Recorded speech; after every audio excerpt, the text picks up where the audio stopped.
Hi friends, today we will talk about how to fix or how to solve the problem of notifications on the application of Pinterest.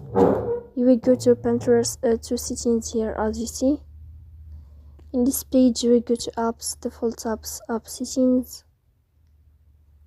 In this page you will go down until you find this window of Pinterest.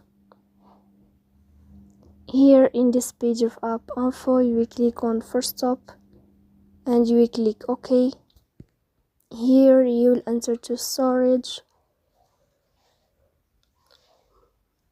Then we click on clear cache, but pay attention, don't click clear data because that can delete your account. Here you will go to Play Store and then you can update your app. So please don't forget to support us by like and subscribe. See you next time and thank you for your watching.